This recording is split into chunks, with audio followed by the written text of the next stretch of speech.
Welcome everyone this evening, 6 p.m. in Chicago, or morning or evening in your time. First of all, Happy New Year, and hope you had wonderful holidays. So we're starting our new year, and for January, we have a presentation tonight from it's a good friend of mine, actually a classmate of mine that Shen and I we were Ph.D. classmates together in the same lab when we were studying Ph.D. in computer science at the University of Toronto. So I'm really pleased to have him to speak here this evening. He is currently now a professor of HCI, Human Computer Interaction, at City University of Hong Kong. I'll give a little brief intro of him a little bit later. And tonight he's going to be talking about heads-up computing towards the next generation of interactive computing. Just a bit of some introductions here. So, I'd like to thank the members of ACM Chicago for coming this evening. And we also, co-host this webinar with IEEE too as well. So we have IEEE Computer Society Chicago. So you can see here that we have on the left, we have Mark, who is our vice chair for ACM Chicago. Greg Newmark is our treasurer of ACM Chicago. I'm the chair of ACM Chicago and also chair of IEEE Computer Society Chicago chapter, and also chair for IEEE Chicago. And Gina Martinez on the right, who is vice chair for IEEE Computer Society Chicago. Okay, so tonight's presentation, I'm going to give a little brief intro to Shen. And so he is an associate professor. He was previously a professor at the NUS HCI Research Lab. So NUS is the National University of Singapore. And he's now has joined the City University of Hong Kong as a professor with a joint appointment in the School of Creative Media and Department of Computer Science. He obtained his PhD, like I said, from computer science from University of Toronto. I also did the same thing too as well. And he has a master's degree in information management and systems from University of California, Berkeley. And his expertise is in developing new interface tools and applications. And he has published a lot of research in top tier HCI journals like CHI conference. And he has, many other, associations he's a very active member of the HCI community, also serving on program committees for major HCI conferences, and so forth. So please give a warm introduction to Shen. Just a bit of, before Shen starts, a bit of housekeeping rules. This webinar is being recorded. You will receive a copy of the recording when we finish editing the video. Also, as well, if you have questions for Shen, please put them in the Q&A, and we will get to them after Shen finishes his talk. And also, as well, if you need to have professional development hours, we can also provide a certificate for that too as well. You can email us, and we can provide that to you. All right. So without further ado, I'm going to ask Shen to start his talk. So Shen, the floor is all yours. Thanks again, Alvin, and it's my pleasure to present my research and as well as my vision to this group. The topic is on heads-up computing towards the next interaction paradigm. This is something I've been working on for about 6 years. I keep developing on this topic. So hopefully, this will be just an introduction to the topic. Before I get started, let me just share a little bit about personal story. So what you're seeing here right now is actually my personal calendar. And you can see that it looks fairly packed, right?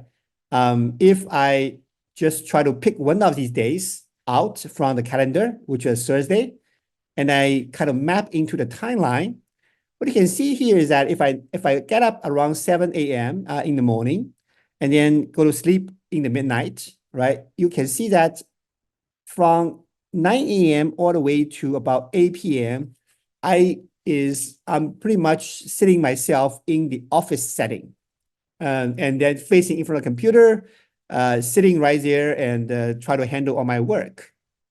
It is only sometime in the evening, well, sometimes a little bit in the morning, where I can do some outdoor activities, such as going out to do some running, exercise. So if you calculate the percentage of time in which I'm staying in this indoor office environment, it is about 75% of my awaking days.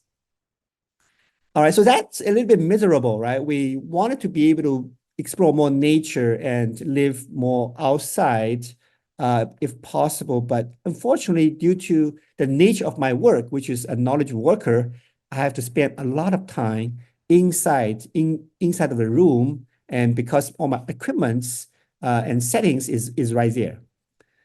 But that reflection is only for like 1 day of a week, right? But if you just going a little bit further, if I reflect on my life and going all the way from when I was born to right now, almost I'm close to 50 years old, and I find out that this kind of lifestyle was actually starting as young as I was 10 years old, where I started to working as, trying to get a graduation and try to go to the good schools after that. So I already forced myself, or naturally kind of gravitating to the lifestyle of kind of sitting inside of office space, doing some knowledge work, studying for that period of time. So if you reflect that, is again about 75% of my entire life was having this kind of office setting, almost imprisoned by our technology. So that's a little bit miserable, but am I alone? When I'm looking around, I notice that I'm not alone, right? Most of the people I know have a similar kind of lifestyle. How about everybody here? Are you guys similar to me, or if somebody here is actually having a very different life? Feel free to type in the chat and let me know about your experiences. Yeah, and so the question I try to pose to you is that, have you ever felt imprisoned by technology? What I want to ask you here is that what we actually experience is really a side product of the technology that we invented for us to do our work. So if we can invent different technologies, right, there's actually possibility for us to kind of escape from this kind of lifestyle and moving to a more free and open world. All right, so with that, I would like to introduce the concept of heads-up computing, right, which is one potential ways to relieve us from that kind of lifestyle and moving to a new era. So let me play the video.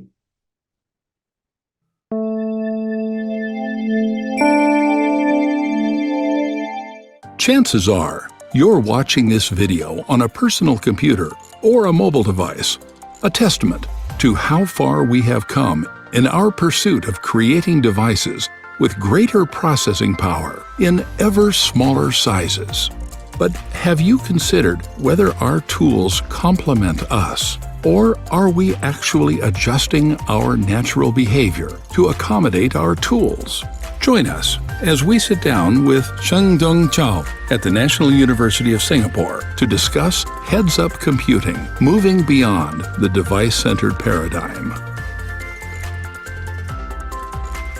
At the core of heads-up computing lies a fundamental insight that our existing technology only engages 2 out of 5 senses, primarily the vision and a tiny bit of a touch.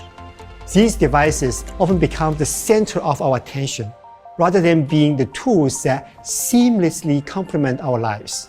In our pursuit of heads-up computing, we first need to develop devices that enables us to perceive and interact with information using more natural movements and postures. The heads-up hardware platform comprises 2 essential components, specially designed to accommodate the crucial input and output hub of our body, our head and our hands. Looking ahead, we envision a future where an additional body piece in the form of a robot companion could further enhance human experiences and interactions. With such a platform, users can effortlessly engage with digital information in various scenarios. For instance, while on a trip, one can efficiently create the bulk of a travel blog in real time rather than spending additional hours on writing afterwards. This innovative approach opens up new possibilities for creating and processing information. One of the primary challenges for heads-up computing lies in the need for a convenient and complementary approach to process symbols. Traditional touch typing, while efficient, demands significant attention and manual effort. However, the latest AI technology, exemplified by large language models, can better understand spoken language, enabling more flexible, intention-based input. This, in turn, facilitates natural and seamless interaction with digital information during our daily activities. There are numerous challenges in making heads-up computing widespread. For someone willing to wear, let's say, a pair of glasses, it needs to be light enough. It also needs to be fashionable, and also the battery life should last more than a day. And finally, we need to first have a minimum viable market. With heads-up computing, we now have the opportunity to really redesign technology to facilitate a more natural, happy, healthier living. I think that's something that we have, as a human race, need to really fight for. Find out more in Heads Up Computing, Moving Beyond the Device-Centered Paradigm, a research article in the September 2023 Communications of the ACM.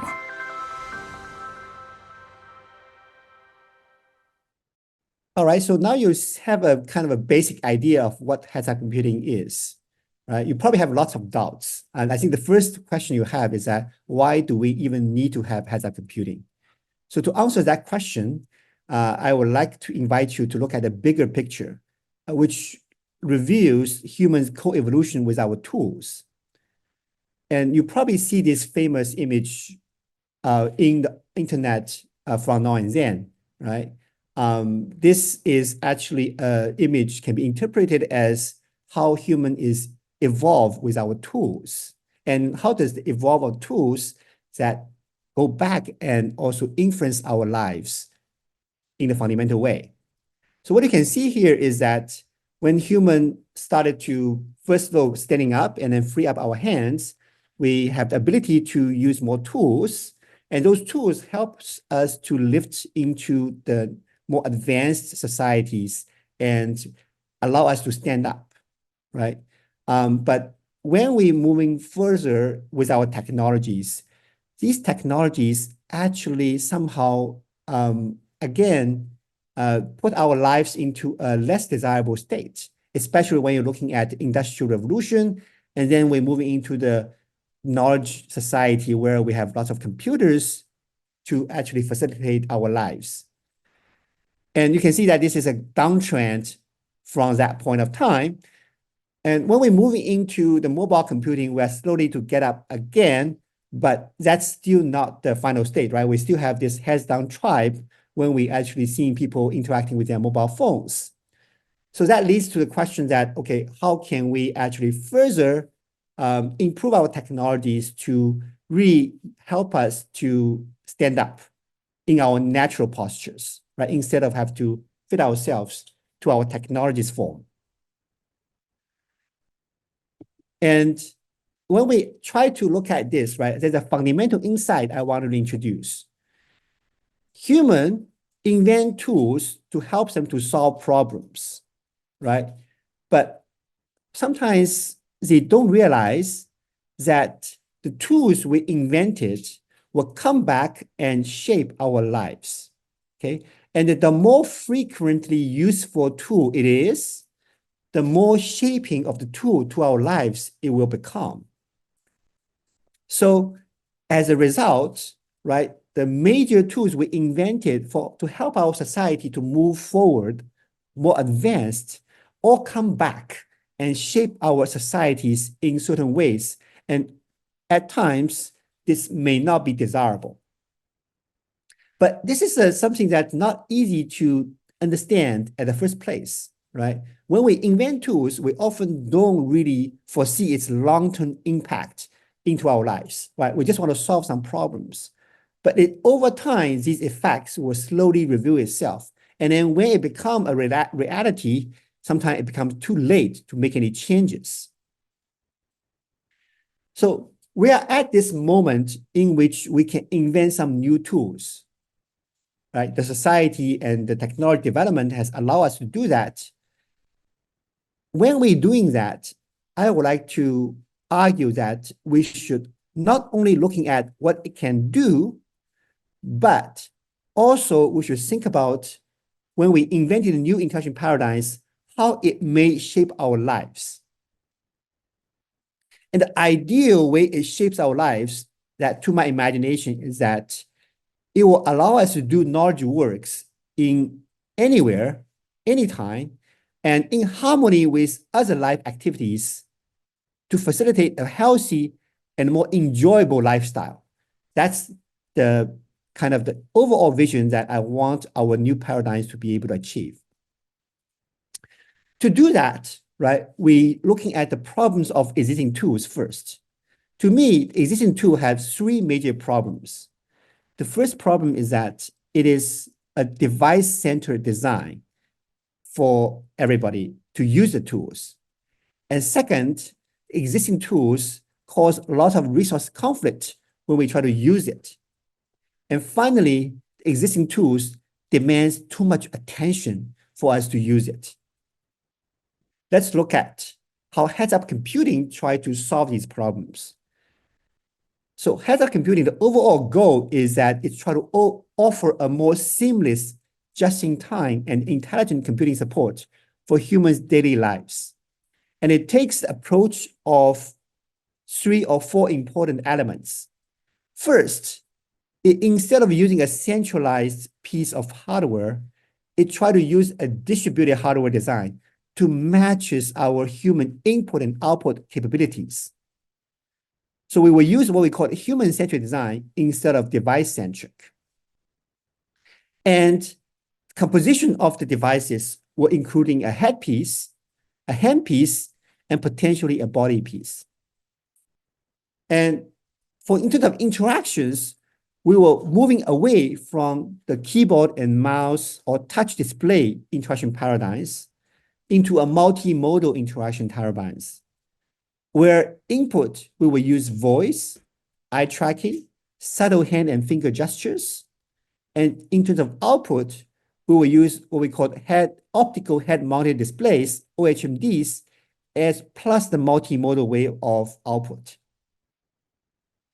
The interaction is no longer static. It is adaptive to the environment as well as the resource you have. So we need to develop a resource-aware interaction paradigm. The interaction paradigm is based on available resources that you have at the current moment and is synergetic to the current activities. For example, if you are walking in a busy street and your eyes need to pay attention to the road, the device may choose to carry the information to you by audio, haptics, or maybe very glanceable information so that you can handle that kind of information while you are in the situation. And finally, the interaction is no longer what we call passive, reactive in nature, in which the computer only responds to your commands.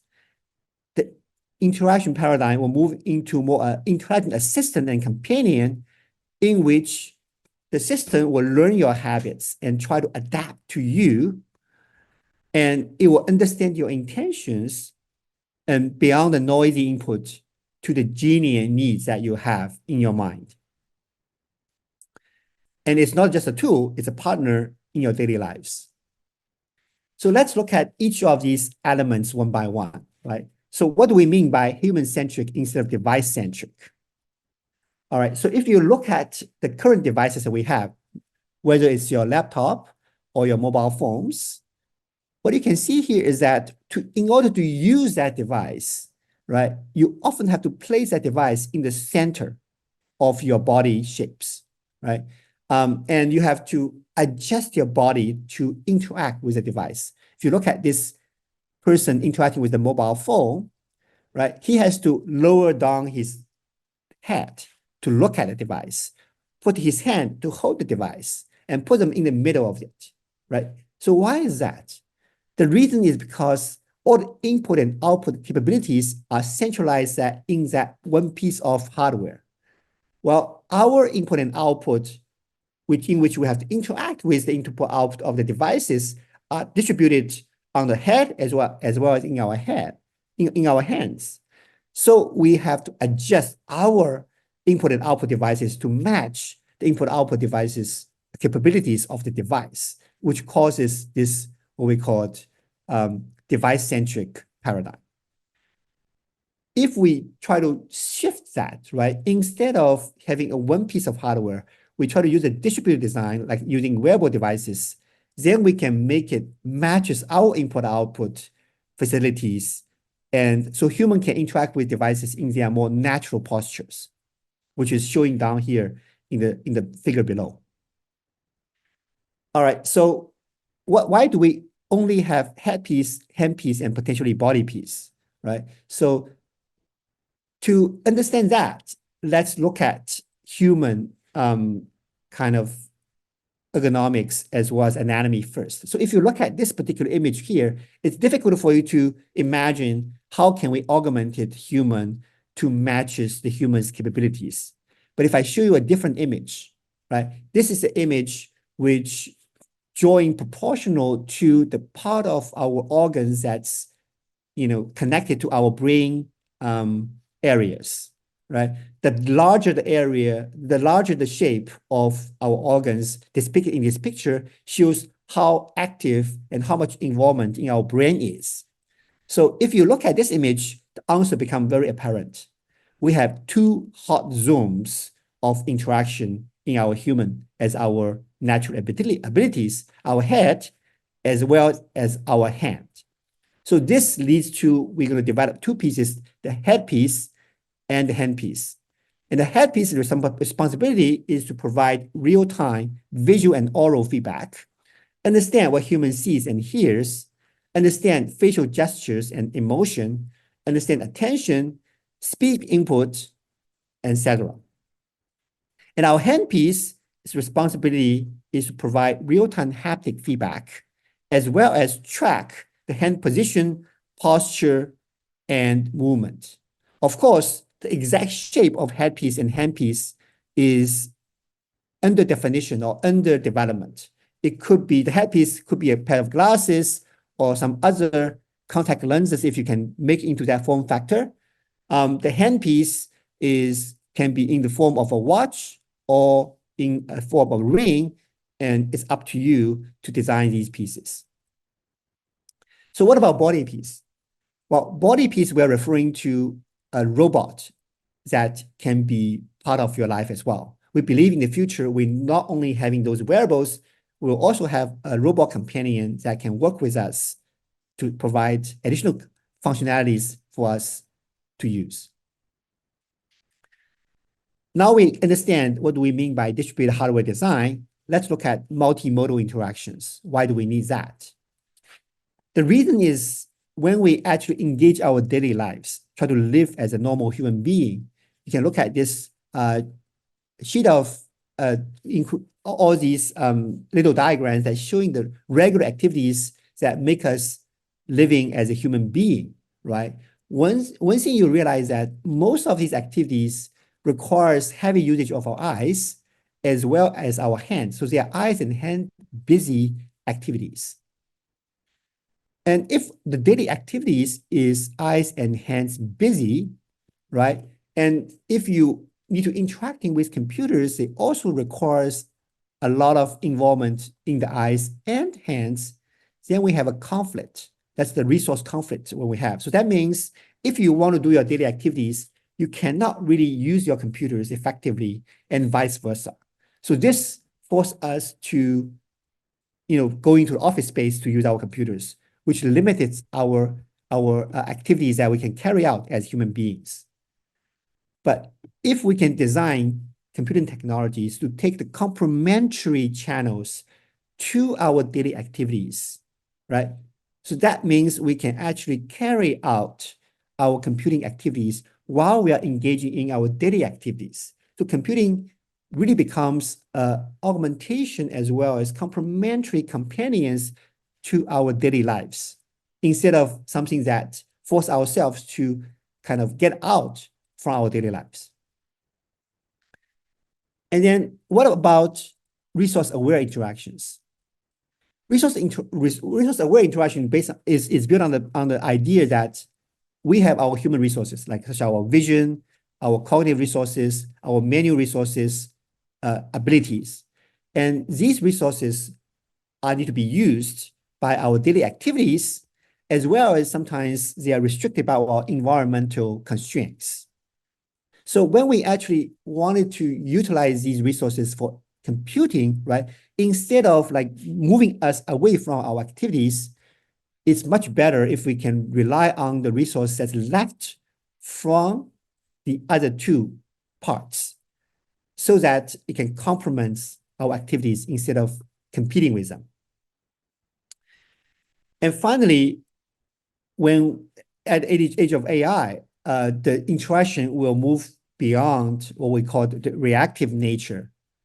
What we're looking for in the future of computing is that we are looking for a companion, right? It's not just a tool anymore. It's something that's kind of almost like a buddy that help you to accomplish your tasks. As you probably see many of that in some of the cartoons and scientific, science fiction movies. All right, so now you kind of see the motivation and why heads-up computing is proposing these particular ways. Let's try to clarify some definitions. So you probably hear quite a bit of buzzwords about certain technologies what we have. So one thing is called AR and VR. AR stands for augmented reality, and VR stands for virtual reality. Okay, so what is the difference between heads-up computing with AR and VR? Well, for VR is you wearing these goggles, right? And you enter yourself into a virtual world. And that itself is against our vision, because VR isolates ourselves from the physical world and isolates us from interacting with other physical human beings, right? So you are entering a virtual world instead of physical world. So that's not our vision at all. So heads-up computing, the goal is to connect you to real world, allow you to explore nature more and interacting with real people more. So VR is definitely not something that we wanted to go for. So what about AR, augmented reality, right? Augmented reality by itself is something that we heavily rely on in our current implementation of heads-up computing. But AR by itself is just describing a type of phenomena. It's augmenting reality, right? Oftentimes, what you have is you have a 3D environment in which there are objects, and you want to lay virtual information on the top of that and synchronize with the real world interactions. So that's basically a description of the technology, okay? Heads-up computing does try to use AR technology as part of its vision, but we have clear goals. In a lot of times, we don't really need to use these 3D advanced features, right? We just want to provide information just in time to help you. And currently we find that augmented reality glasses provides that feature, but it's just an overlap. It's not entirely the same. Now, people may ask, oh, what is the difference between heads-up computing and metaverse? Okay, metaverse was a concept is hot for a while. I think just before ChatGPT is the next phenomena, right? But it's still a relatively vague concept. In Meta's vision, they still include VR as a big part of the metaverse, which is against the principle of heads-up computing. So in our view, heads-up computing is one way to implement and realize metaverse, right? So metaverse, by its definition, is the perfect mixture of physical and virtual world in which we will definitely be facing in the future. But how do you interact with metaverse is under different definitions. And heads-up computing is one way to interpret and enable metaverse in the future. And we believe it's a better way. Finally, what people may ask, oh, what is the difference between heads-up computing and Ubicon, right? So what is Ubicon? If you look at Ubicon's definition, ubiquitous computing is a vision that computing is made to appear anytime, everywhere, and computing can occur using any device in any location in any format. And it can exist in many different forms, including laptop, tablet, smartphone, everyday objects, etc. So if you look at that definition, ubiquitous computing is everything, right? It's everything smart minus desktop computing. So to me, that's too broad of a definition, right? You can do anything within it. On the other hand, heads-up computing is much more specific. Its platform is defined by the handpiece, and its scope of acting is in one's perceptual space.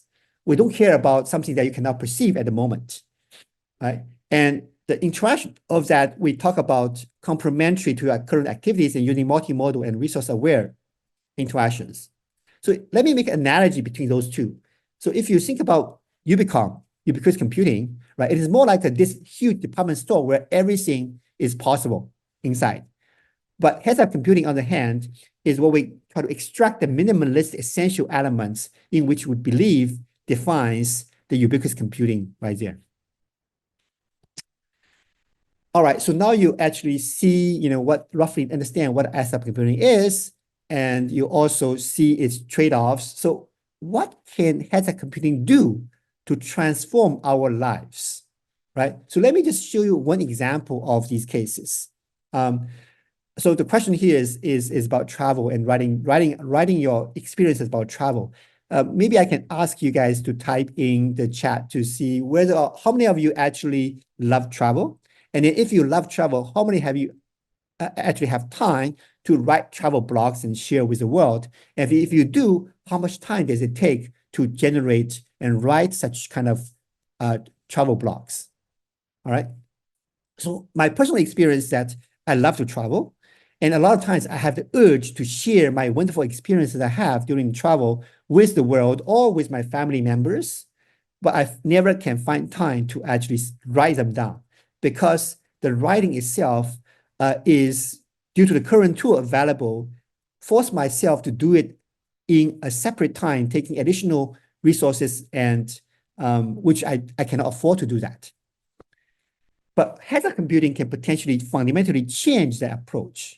Right? Let's show you how it can actually potentially change the way you write travel blogs using heads-up computing.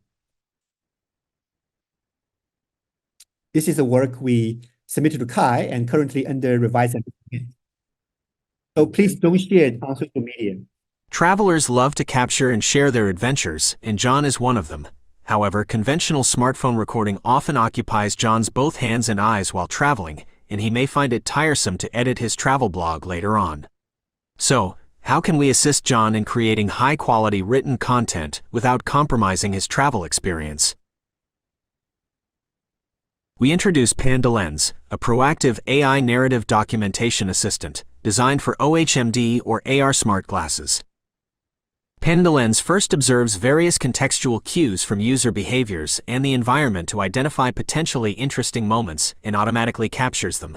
Users still have control, complementing AI assistance. Once users confirm their interest by commenting on these moments, PandaLens transcribes their comments and combines them with other data such as images, audio, timestamps, and locations to compile comprehensive contextual information. Leveraging the multimodal contextual information with the large language model, PandaLens presents context-related queries to users to enhance their ability to express themselves and facilitate their writing. After the journey, it empowers users to choose their preferred moments. Then, it generates a draft document using previous contextual information and LLM and allows revisions according to the user's preferences. Now back to John's adventure with PandaLens. As he gets closer to an intriguing dry leaf, PandaLens detects his movement and prompts him to comment. It recommends John, who loves birds, to comment when it detects bird sounds, but John ignores it, which gradually fades away.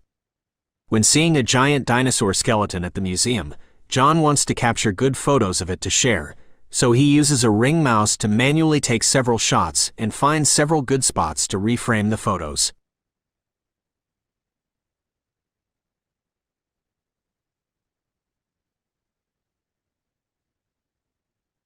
Now John's interest is attracted by a microscope. The system automatically captures a photo when it detects his prolonged gaze on it. To avoid disrupting his observation of bacteria, the system delays showing the photo until John has finished. Then it invites him to comment see such high resolution of bacteria in a microscope. and asks a Did you follow-up use such question. a high-resolution microscope in your past school life? Have you used some low-quality microscope? John likes to these observe questions some tied back to his species? past experiences, which is his preferred question style, so he replies to them. After the trip, the system provides a list of recorded moments and enables John to verbally select favored moments, So like all of them. then generates a blog based on the selection. Walking into the renowned Natural History Museum, I was immediately captivated by the world's largest flower. Back home, John can check the blog on his laptop, which is exported as a Word file. This allows John to make further edits if he desires. In the end, John can share the edited blog with images on any platform. All right, so but what you can see here is that what we have transformed the content creation part of the knowledge work that we normally have to do, right? Instead of doing it as a separate activity, the generation of the content is in place, in context with your activity by itself. And it has the AI component to it so that it observes the user's interest.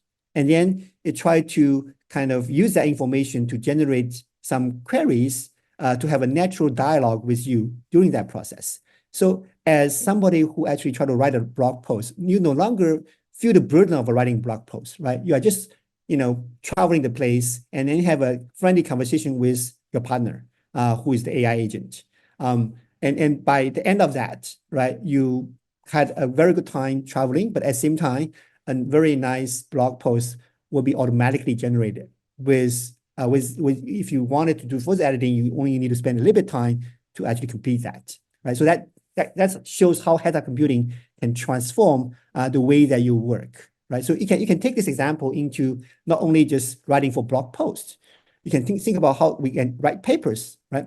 Write papers instead of like writing in front of a desktop computer. You can do the paper writing by having a conversation with your friend in a coffee shop, right? And then you can see the AI agent can observe and take notes and help you to generate an initial draft of the paper instead of you just deliberately try to write it in front of a desk. Okay, so now we see all these interesting potentials, and hopefully I managed to sell you the idea of heads-up computing and it's potentially useful. But I have to be very honest to tell you the challenges of heads-up computing as well. Okay, there are 5 different challenges, which I list right here, and I will try to talk about them one by one. The first one is the hardware challenge, right? For heads-up computing to really become an everyday device that people are willing to use, you need to have certain criteria. For example, the weight of the device need to be light enough. If I'm willing to wear that pair of glasses, it cannot exceed, let's say, 25 grams, right, or 27 grams. Otherwise, nobody want to wear it because it's too heavy and feels burdensome, right? So it need to be super lightweight, and also have to be aesthetically appealing, right? Nobody want to wear something that makes you look ugly. What you see in the videos, these things, I don't think anybody want to wear them in their daily lives because it make you look like a geek, somebody that's unusual, right? So we are still far away from coming up with these very nicely fashionable lightweight devices. And second thing is that you need to have very good battery life, right? If I want to use that device, I don't want to stop and charge it during the day. It should last more than a day so that, I only need to charge it in the evening when I go back. But currently, it's very hard to fit that much battery life in such a lightweight device that we currently have. And then, of course, the cost, right? If it's too expensive, nobody can afford it as a mass population. And in the end, functionality-wise, we need to have enough so that it offers a killer app that everybody wants to use it. I think this part is relatively easier to solve if the other problems are solved. So, to my knowledge, up to this point, even though we tried many glasses, and then we are very, very much keeping track of the glasses that's kind of currently coming out from the market, there's no single device that satisfies all the requirements we mentioned above today. But I will argue that this is a good thing, right?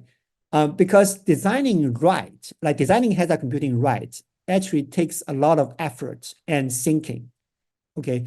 If it's so easy to do, right, the industry would take it and they would make it into the way that they can make the most money out of it. And that's normally not really, appeal or satisfy the long-term needs of human beings.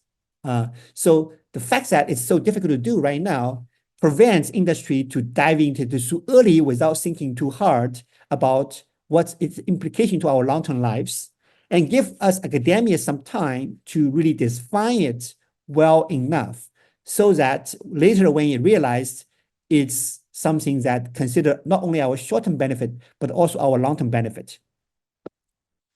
Second, the challenge is the connectivity and the responsiveness, right? Today, we have 5G networks. Already connectiveness is relatively solved. But since heads-up computing requires intelligence, right? It probably needs to talk to a large language model and to be intelligent. And if we want to connect to that, currently we find that sometimes it takes a couple of seconds for the answer to come back, which is too slow. So we still need to improve the connectivity and responsiveness for today's technology in order to feel seamless interacting with it. And of course, interface and interaction design of heads-up computing is a tremendous, huge challenge and completely different from what we had before. So what we have at desktop computing and mobile phone computing, something that we're familiar with, is that the output is opaque, right? So you don't really see other things behind the screen. And you are acting it at relatively kind of isolated space, okay? Because you don't have too much interference, you can kind of focus on the device. But when we move into heads-up computing, you need to allow user to see the background of the environment. You want user to be focused on their current activities, which also needs their visual attention. So the visual display is always transparent. And then the background changes as you're moving along. So that's a completely different experience. And for input, right, we already mentioned in our video before, is that we no longer use keyboard and mouse because keyboard and mouse takes too much attention away from you, so that it's not complementary to your current activities. So without using keyboard, mouse, and touch displays, what's left and how can we solve the input problems, right? So it requires a completely redesign. And that's something that our lab has been working on to try to solve for the last 6 years. So we have already some research work which I can share with you. So for example, when you try to display text onto the displays, right, instead of using the current normal way of displaying, which is putting everything kind of using the normal spacing layout, right? On heads-up computing, the optimal layout is actually different. So let me show you this video about our approach. In this work, we examined the effect of text spacing, including interword and interline spacing on OHMD reading performance in real world on the go. We identified the optimal strategy and compared it with existing position methods. We tested 3 text display strategies in a real-life scenario in which a person reads text through their OHMD as they walk. Our findings showed that the default spacing is suboptimal and increasing spacing improves OHMD mobile reading. However, not all spacings are equal. The improvement is largely due to increased interline spacing rather than interword spacing. So, why are the effects of interword and interline spacing not equal? All right, so that's a paper that we published in Chi. And then the major finding is that, if we increase the interline spacing of the text, is what significantly improve the reading and walking experience while you're using heads-up computing. But not interword spacing. If you increase the interword spacing, actually the effect is worse, right? So that's one thing you have to change when you actually try to display information on your heads-up displays. Then next, I want to show you, what if I want to show you something more complicated on my displays while I'm actually engaging other daily tasks? So let's show a piece of work we have published in Ubicon 2019 called LSVP.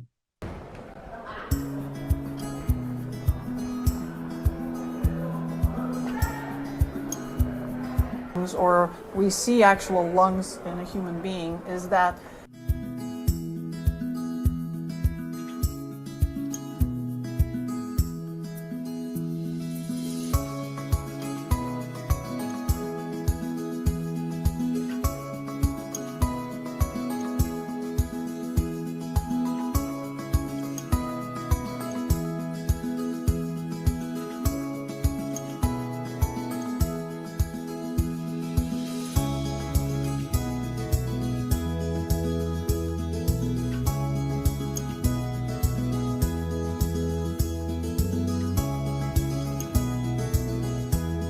the left lung is shaped differently, and it even has less lobes. All right, so this is just example of how you can transform a video, right, into a different format to facilitate walking and watching the video at the same time. As you can see that you have to completely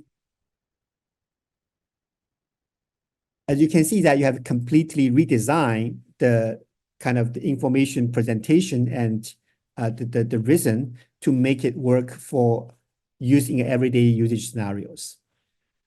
Next, we have a work to show you how to actually perform text editing on the go called an editor.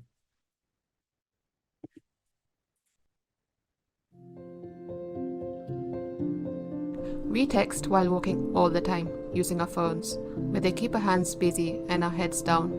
We propose Editor, a heads-up smart glass-based solution to on-the-go text editing. In order to The user sees the text on a see-through smart glass and can correct the text using voice input.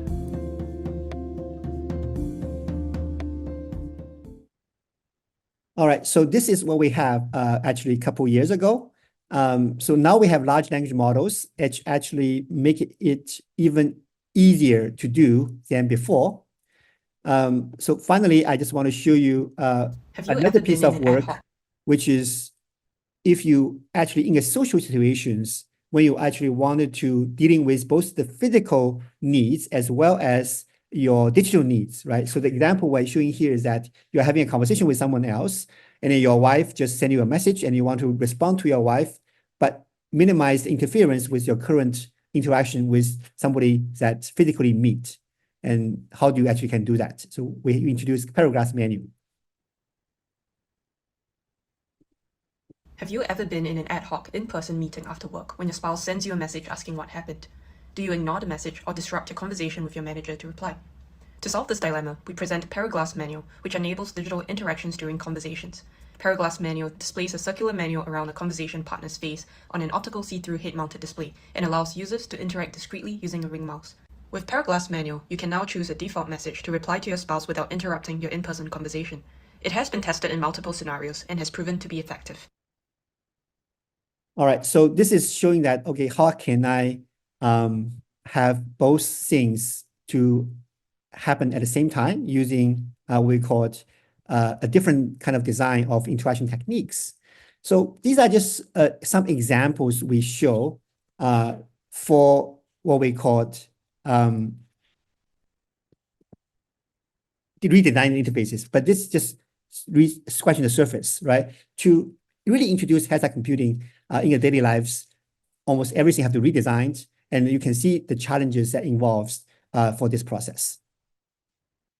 Finally, we have to worry about privacy and security, right? Technology is a double-edged sword. You have something that's so intimate, that's so integrated with everybody's lives. That means its privacy and security issues are even more important and need to be dealt with special care, right? So that's something that we have to really worry about and make sure design right before you introduce heads-up computing platform to the users. And also we have to be very aware of the potential for abuse and addictive behaviors, right? You can think about, some games that you play. Many of you, if you play online games, you know that how addictive and how life-disrupting these games can be. But if you are doing it on desktop computers or mobile phones, you can still have time to kind of, because of the constraints that they have, sometimes you have forced yourself to not use it, right? But with heads-up computing, these constraints are much more relaxed. If you want to be really addictive yourself into something, you can do it almost in your all waking hours, which is super dangerous and super life destroying. So we need to find ways to make sure that doesn't happen, right? So these are the things that we have to really worry about before we introduce heads-up computing to the public.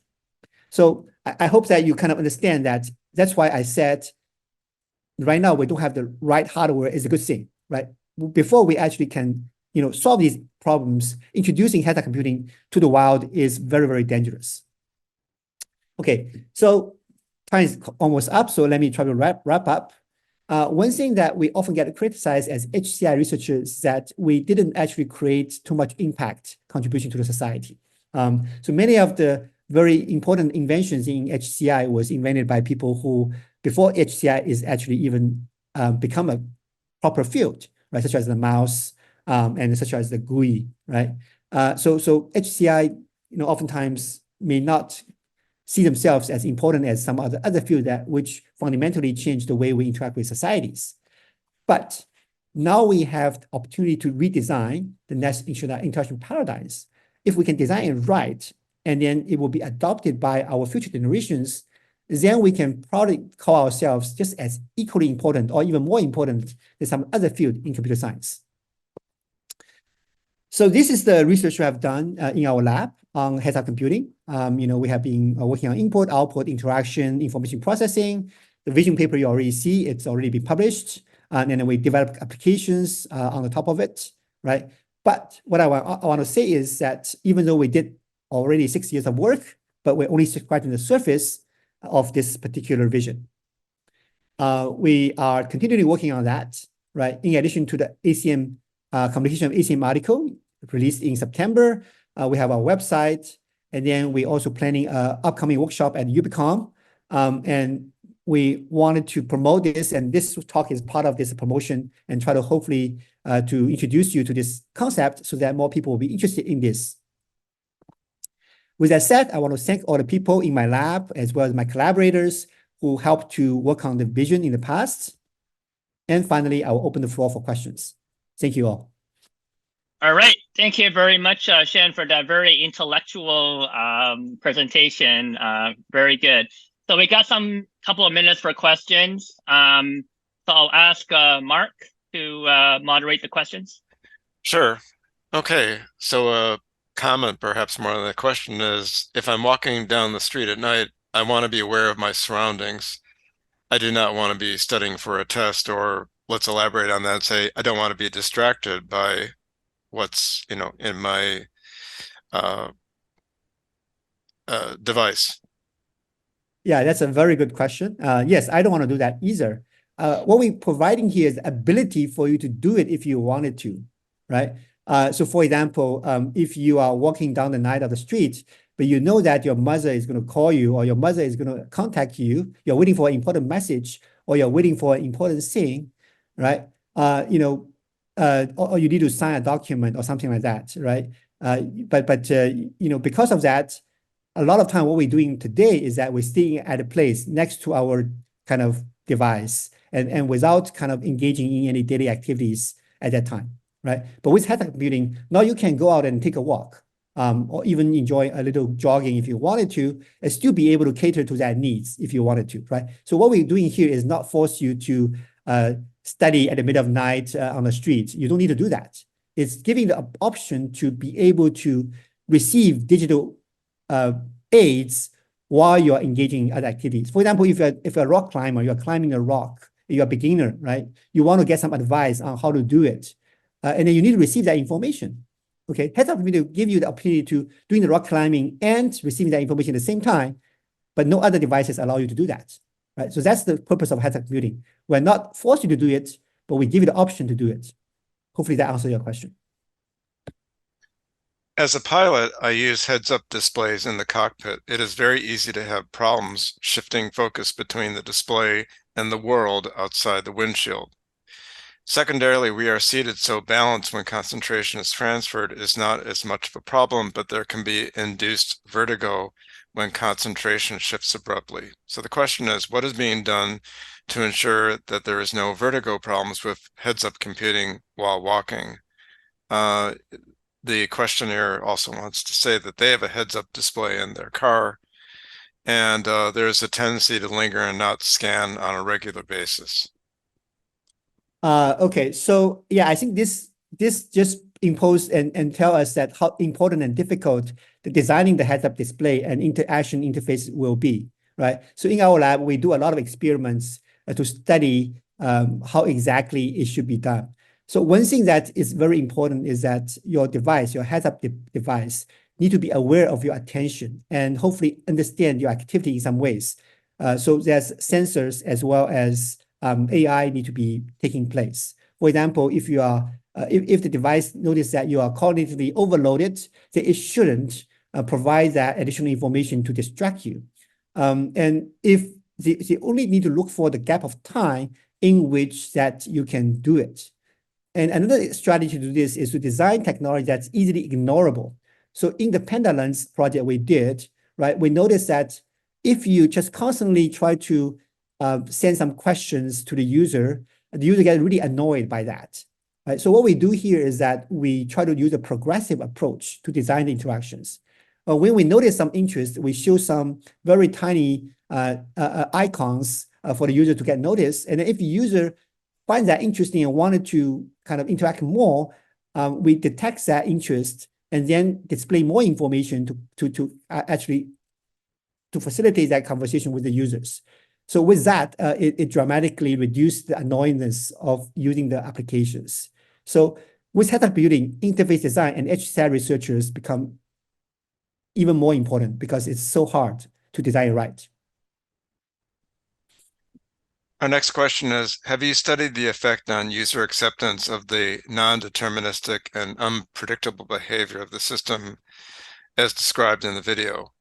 It seems like the options the user is offered are serendipitously selected, and you might not be offered the opportunity to take a photo or comment on a photo when you expect. I would find this annoying. Do others? Okay, so I will introduce you. If you have a chance, I will invite you to come to Hawaii. 2024, we have the SIGCHI conference in Hawaii. We will demo hopefully we'll demo our assistants. In our user study, our user really likes it, and then they compare that with the mobile phone, and they find a lot of advantage of using our assistants.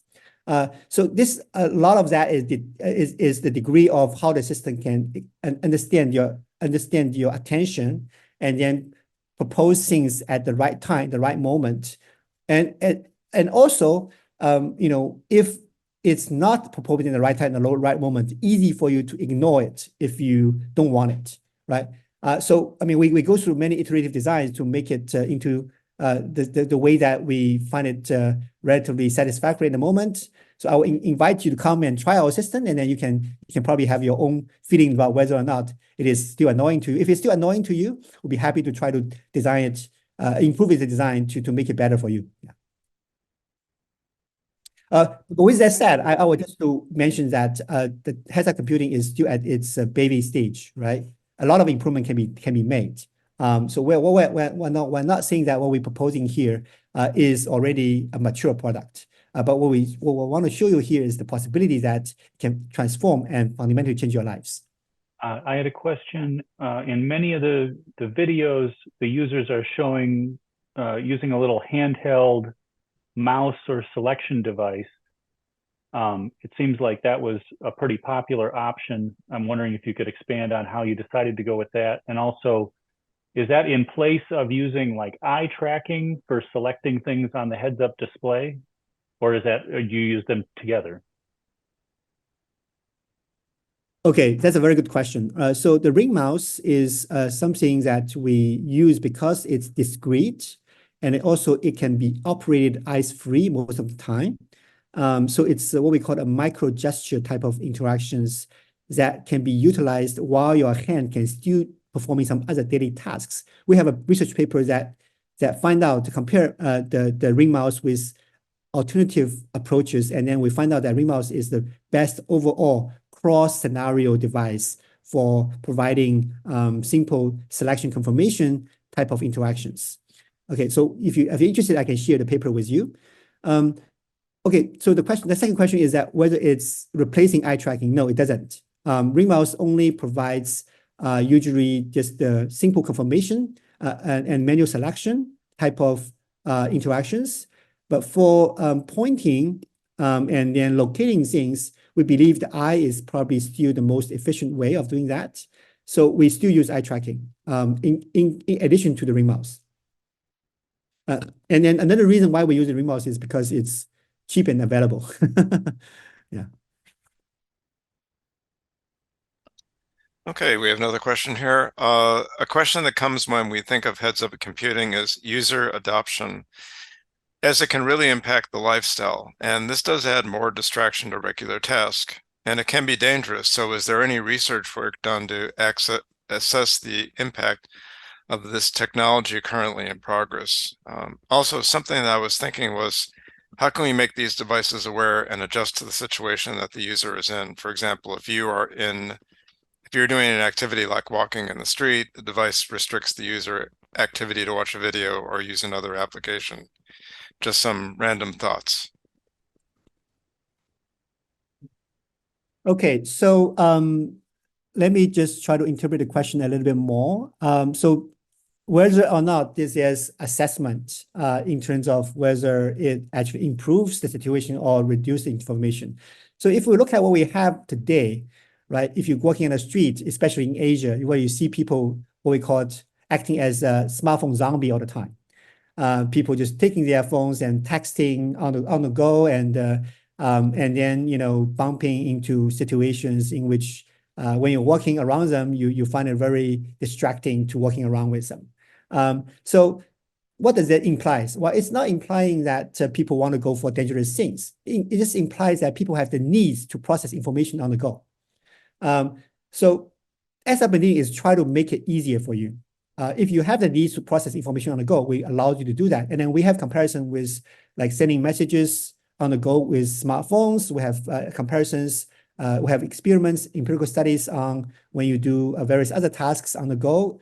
And then we all show that head-up computing offers better experiences as compared to your phone. Okay. So as whether it will impose any challenges and danger, yes, if you use it inappropriately, it will, definitely. But the thing here is that we need to establish conventions and design guidelines to kind of safely kind of protect the boundary cases, right? For example, if you are really driving in a very hectic environment, such as in, let's say, Hong Kong, or let's say in some busy street in Hong Kong, or maybe in India, for example, then what kind of information can be allowed to show and what kind of information doesn't allow to show has to be strictly calculated and tested, right? So that's why releasing it quickly to the market is not something that we encourage you to do. We have to study it very thoroughly. I think there's a second part of the question I forget. Can maybe someone remind me what is the second part of the question? Sure. The second part was would the devices themselves become aware of the situation? I think maybe you already answered that. And would the device say, for example, there's too much going on, you have to pay attention to your surroundings rather than watch something else? Yeah, so for head-up computing to be effective, it does have to monitor the state of the user. So there are different ways to measure your cognitive load. For example, it can see your pupil dilation, but which is not very accurate nowadays because there's too much distractions in a mobile environment. But there are other ways maybe you can do to monitor your mental cognitive load and then determine what is appropriate ways to send the right information to you. We are actively carrying out research in this area to figure out what is the right amount of information can be sent to you at the right amount of time. Yeah, that's ongoing research. Thanks for the question. Alvin? Yeah, okay. We're almost out of time here. We're actually a little bit over, but so Shan, I want to ask you a question is that because when you talk about heads-up computing, the first thing, and you talked about comparing to metaverse and AR and VR, one of the things I did not see is that how does it compare with wearable computing? Because you're wearing things, right? So wearable computing, of course, we know that Professor Steve Mann from University of Toronto is considered the father of wearable computing.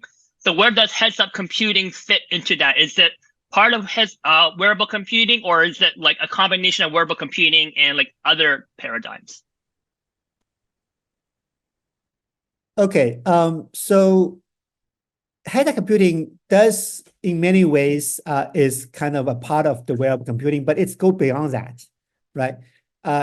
So it's a kind of like it has part of wearable computing, but also has part that's not. remember we talk about headpiece, handpiece, and body piece, right? Headpiece and handpiece are wearable, but the body piece is a robot, which is not wearable. So in that case, our vision goes beyond the wearables. But on the other hand, wearable can be anything, right? People talk about smart garment. People talk about, wear something on your foot and things like that. Anything that's on your body is wearable, but we are not, looking into that kind of massive wearable deployment of devices on your body. We want to looking for what is the simplest, kind of the most essential components. That's why we boil down to headpiece and handpiece. So we are a part of the wearable, but we are specialized. But at the same time, we go beyond the wearables. I think also too as well, Mark, I think you mentioned this also too, that I saw, in the chatter. So is that, for people like some of myself and, Greg and other particular people that have glasses, right? One of the things is that when you're wearing something like an Oculus, it's not very easy. It's not very comfortable, right? So have you thought about in terms of those particular people that wear glasses and now they have to wear these like heads up displays? How do you make them comfortable and it become something that I will want to use? Not like, oh, it's going to make my vision, it's going to be very dizzy, so I have to put it down. Okay, so let me introduce my glasses, right? This is a pair of Huawei kind of eyewear glasses, which basically it is a smart earphone where, I can, it uses the sound is coming out from the thing here. It's 27 grand, which is a little bit heavy for some ladies. But for me, I'm fine using it. I use it when I'm running. It will tell me my speed. It will tell me give me some directions. And then, that I love it. I use it. It's when it's battery charged, it's my smart earphone. When the battery runs out, it's just my regular glasses because the prescription lenses is actually kind of catered to my prescriptions.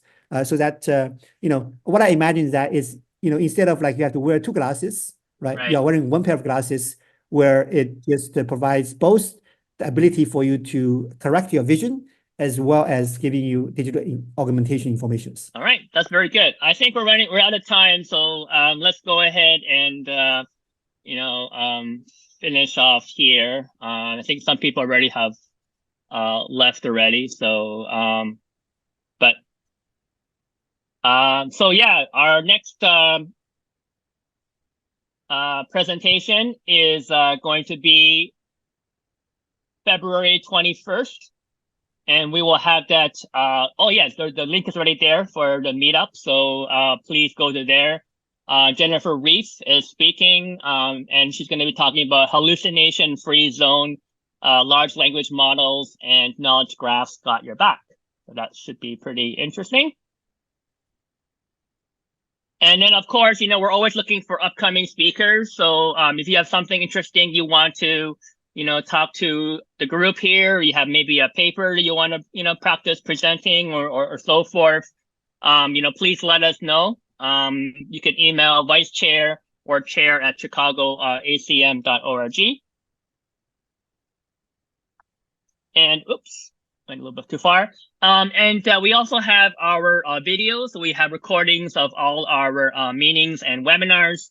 So you can just go to bit.ly/ACM CHI video. So ACM Chicago video. So it's pretty easy to remember.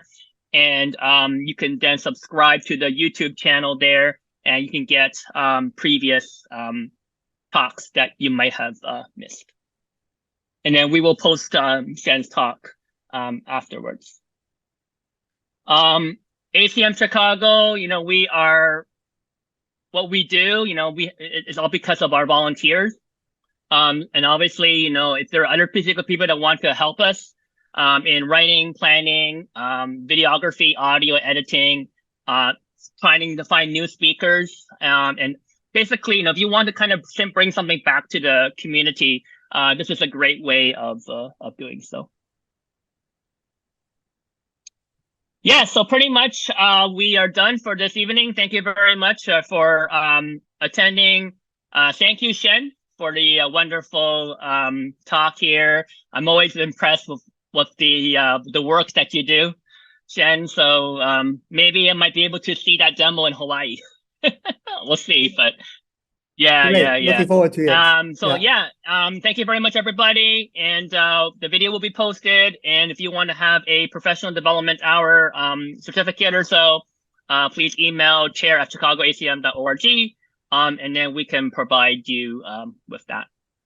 All right. So thank you, everybody, for attending. Have a good night or good morning or afternoon, wherever you are. Again, Shen, thank you very much. And we'll talk to each other again in February. So thank you very much. Thank you, Shen. Thank you all. Bye-bye. Thank you. Thank you. Bye-bye.